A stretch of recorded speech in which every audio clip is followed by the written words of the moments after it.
Welcome to Rumor versus Truth, your trusted source for facts, where we dissect the evidence behind risky rumors and reveal clinical truths. Today, we'll put claims about testosterone to the test. Hey, Steve, how's it going? Howdy, Don. How are you doing? Not too bad.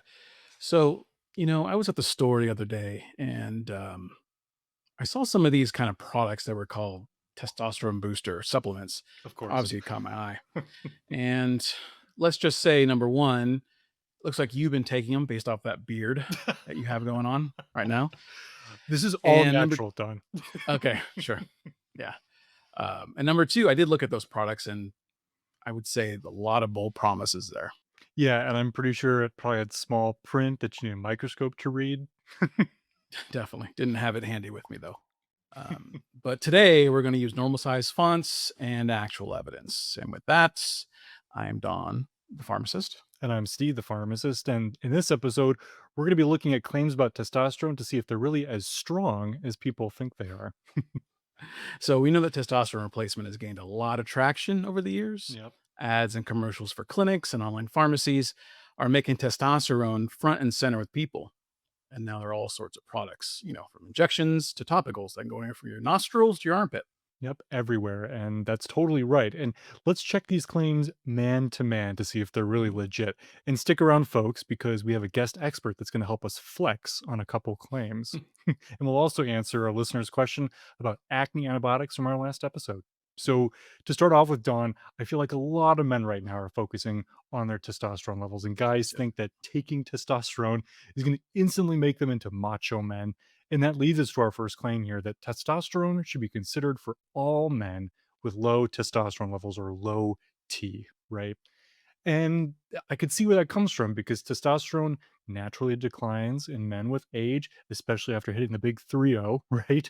And you really start to see that ramp up by even 1 to 2% per year after age 40. So I could see again why men are worried about this decline because of that natural sort of uh, pattern there. And they may ask about testosterone replacement because of that, whether or not that they actually have symptoms. But the reality here is that testosterone replacement, or TRT, is only indicated for men with symptoms, so low libido, depression, things like that, plus low testosterone. And we're talking about levels on two separate labs. It's not just a one time deal. So those levels have to be below 300 nanograms per deciliter. And just by having that low amount, again, doesn't automatically mean that you get treatment. You have to have those side effects as well.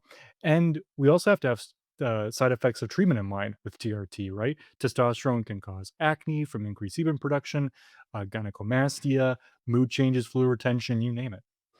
All right. So you'd mentioned, under 300 nanograms per deciliter is kind of is one of the basis for getting that TRT, right?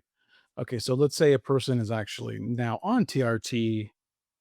What is the goal testosterone level to kind of shoot for here? Yeah, so typically we want it between 300 and 1,000 nanograms per deciliter. But we also have to think about when these labs are being taken. You can't just take them any time of day. Testing timing is very important because testosterone levels fluctuate throughout the day. So it's really best to have people test early in the morning to get consistent results to compare over time. And again, you need two of them to qualify on the lab criteria. And you may get patients asking, do I need to fast for this lab? And the evidence behind that and the recommendations are mixed. Some labs require it, some don't. Have patients really clarify with their lab beforehand for more info. It's probably the best bet.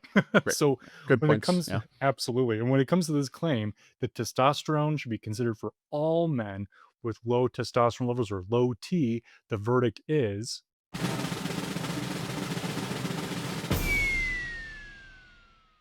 rumor. So men do need to have testosterone levels that are low with symptoms. So not all men. So this vice isn't just for men, right? Per se. TRT can be indicated for all genders. And we answer all the questions that you probably have with that with our resource, Hormones for Transgender Patients, on our website. So feel free to take a look. Great resource. All right. So jump to claim 2 here. This next claim is a little concerning. I hope it doesn't rub you the wrong way, Steve. But the claim is topical testosterone can transfer to other people and pets. So let's Oh, dive into that okay. evidence. As you know, topical versions usually are applied to underarm, shoulder, stomach area, thighs, places like that. But there are case reports where partners, kids, and even pets developing male sex characteristics like hair growth, deepening voice after being exposed to patients' testosterone treated skin. Diving into this, in fact, over the summer, there was a report of a baby girl who started to form male sex characteristics because she laid on her father's bare chest several times after he applied testosterone gel. Now, you're asking, okay, is she okay? And it seems like she is. So once the father stopped using the gel, the child's body began returning to the typical female anatomy, but this isn't always the case. Yeah, very recent and topical case, Mhm. Don. But what should we really be telling patients Yeah, then good about question. this? Good question. So, how do you avoid these transference of the testosterone? So, advise patients to wash their hands after applying, wearing clothes over the application site after drying, and avoid sharing clothing, towels, anything that could have testosterone on it. Yeah, those are totally Mhm, reasonable tips. And we obviously know this wouldn't be a concern with injectable mhm, forms of testosterone, but what about that nasal mhm, topical mhm. form we were mentioning? Yeah, sure. So, nasal is a topical form. So, natural question would be, well, what's the deal with that? Didn't seem to be the case with the nasal testosterone products. And the reason being is because as long as it stays within the nostril, uh, you don't see that transference. Now, if the patient were to touch their nostril, have testosterone on their fingers, then touch something else, well, that case goes out the window, right? So, Right. all right. Okay. So go back to that claim. And it is topical testosterone can transfer to other people and pets. And the verdict is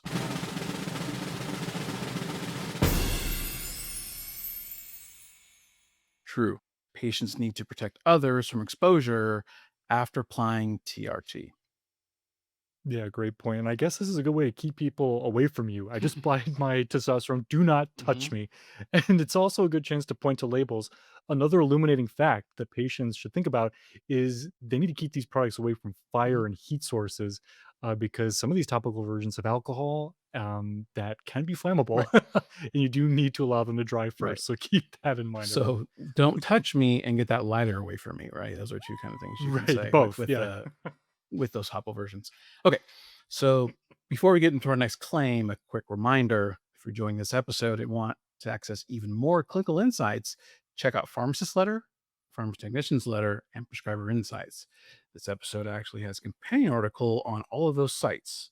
As a listener, you can get 10% off a new subscription with the code RVT1025 at checkout. Excellent. And I kind of want to go back to what you were saying before, Dawn, about supplements, because this next Mhm, claim is vitamins and supplements are safe and effective for increasing testosterone levels. And we see products like this in gas stations, on social media, mhm. but what's commonly found in them? You could say, who knows? Yeah. But really, what we found is usually it's something like vitamin D or zinc, or Mm, maybe some more exotic ones like ginseng or ashwagandha. So I asked nice. our friends over at NatMed to give us a rundown of this and maybe a hand with this claim. And they share with us that low vitamin D and zinc levels do have an association with low T levels, but studies are pretty mixed. Supplementation with these may ultimately increase testosterone levels, but the data are with patients who are then deficient with these vitamins. It's not people of normal levels in their body. So, for example, ginseng and ashwagandha can increase T levels, but that evidence is mixed. And it really is based on their improvement of sperm counts and motility, Mm, in addition to the increased testosterone levels. And it's not all types of ginseng. For example, with ginseng, the Panax version was mm, studied, not the American version. So you got to look out for that on labels. Um, but ginseng does have better evidence in treatment of other symptoms like erectile dysfunction. And we got to think about side effects too. Even with natural medicines, ginseng can cause things like insomnia, and ashwagandha we know has GI side effects like nausea, vomiting, diarrhea. And mm, plus, to add to the confusion here, these supplements really haven't been studied for long yeah, term use. mhm, So keep that in mind. And of course, If vitamin supplementation is needed, we should be steering patients towards brands that are certified by a reputable third party, folks like USP, because many supplements, as we know, don't have FDA approval, and there could be Mhm. anything in those packets. Who knows? Correct. Yeah, that's a very good point, especially as mentioned earlier about the gas station kind Yeah. of promotion of them. It's like, well, Concerning. what do I do here? So, with that, let's go back to our claim that some vitamins and supplements are effective for testosterone, increasing testosterone levels. The verdict is true, but with conditions. These increases are really only seen in folks who already have vitamin deficiency, and it may help Okay. them, but not other groups. Right. So important you did mention earlier about, the USP and, Mhm. FDA, basically USP approval of some of these vitamins. So keep in mind these are, approved drugs that they were seeing, but when you get them online or you get them at a store, or whatever, who knows what the heck is actually in these products, as you said, Yeah, right? requires some due diligence Yeah. for sure. Yes, it does. Okay. So while we're talking about risks, FDA recently changed some of the warnings for testosterone products. And I would say, to shortchange, I would say we've got several to many questions about the safety claims of those that research. One being actually is testosterone products increase cardiovascular risks. Yeah, and this is a hefty claim, Don. Glad you pointed it out. And Mm, to help give us some help to unpack the evidence, we reached out to one of our excellent specialty consultants, Dr. Caitlin Prather, PharmD. mm. She's a board certified ambulatory pharmacist specialist at Inova Health System. And I had a chance to actually ask her about this exact claim last week. Let's hear what she had to say.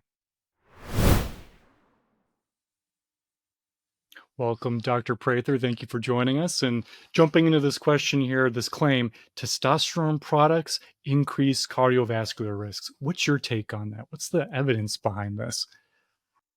Yeah, thanks. So today's best evidence really is that when testosterone is prescribed to truly hypogonadal men and titrated into a normal range, it really does not increase major adverse cardiovascular events. That's really kind of the key takeaway from the Traverse trial that came out in 2023. And that's why the FDA recently updated their class labeling to focus on more so with the blood pressure increases rather than a Mm, broad CV risk warning. So, in Traverse, which was published in the New England Journal of Medicine in 2023, we had about 5,200 men, 45 to 80 years old, who had confirmed hypogonadism and had established or high CV risk. And these men were either given transdermal 1.62% testosterone gel or placebo for a median of about 2 years. And the authors found that the primary major adverse cardiovascular events, or MACE, was similar between the two groups. So, in other words, it was non inferior. Now, there were a few safety signals. So, they did see slightly higher rates of AFib and AKI, but mm. not major adverse cardiovascular events. So, more recently in February of 2025, the FDA did remove that broad CV risk boxed warning and replaced it instead with that warning about blood pressure across all testosterone products. And that was really primarily because of the results of that Traverse study. Sure. And are there any limitations to that study? Maybe the patients that were involved? Can this apply to younger men? What's your thoughts there? Sure. So the study was, like I said, 45 to 80 years old in hypogonadism. So if we're applying this to those who are younger or perhaps using testosterone for other indications, that may not apply. And in fact, it may even be a lower risk than what we saw Hmm, there. good point. So we do still have that concern of hypertension, but I think it's still important that even though maybe that risk has been removed as a boxed warning, we still want to do what we can to reduce cardiovascular risk in terms of other risk factors, quitting smoking, maintaining a healthy weight, keeping blood pressure under control, things like that. Those are excellent points. And thank you for breaking down that study. And I'm going to take this info back to Don and see what he thinks. Thank you so much for joining us. All right. So, two things. One, I'm impressed how fast my beard grew in that week since we recorded that. And two, I really liked your points there, Don. Right, I did. Yeah. So, especially when coming back to, well, it may not be causing cardiovascular, negative outcomes in this patient group, the blood pressure risks, the bumps are still there. So it's kind of Yeah. important that patients know about that kind of stuff. So yeah, I did it. Okay, so let's go back to that claim, right? So the claim is testosterone products increase cardiovascular risks. And the verdict is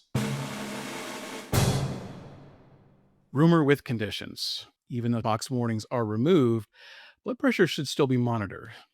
Prescribers should be prepared to reassess the benefits versus risks of testosterone if they start to notice an uptick in blood pressure. It may be better just to stop testosterone in some cases. Practitioners need to separate rumors and truths, get through patient histories, and discuss risks and benefits with the patient first. And thank you again, Dr. Prather, for helping us sort that out. And it kind of goes into our next claim here. I've heard patients voice concerns about other issues out there with testosterone and questions. For example, this next claim is testosterone can cause prostate cancer, which sounds pretty scary, right? But what's the latest evidence regarding this? It's true that testosterone has a role in prostate functioning, and we do use testosterone blockers in some cases of diagnosed prostate cancer. So, key there, diagnosed. But studies show that patients without prostate cancer don't have an increased risk when using testosterone products. Wow. Okay. So, what about patients who have enlarged prostates, like in cases of BPH? Can giving testosterone make that worse? Yeah, benign prostatic hypertrophy is definitely a common issue, and I can see where there's concerns with that. Speaking with Dr. Prather about this, it turns out studies don't support this really either as a general problem. You may see this in package warnings for testosterone products, and it is something to monitor for, but it's not actually commonly seen based on her experience. But again, it's good to ask patients about symptoms like urinary hesitancy and things like that. So, when it comes back to this claim that testosterone can cause prostate cancer, the verdict is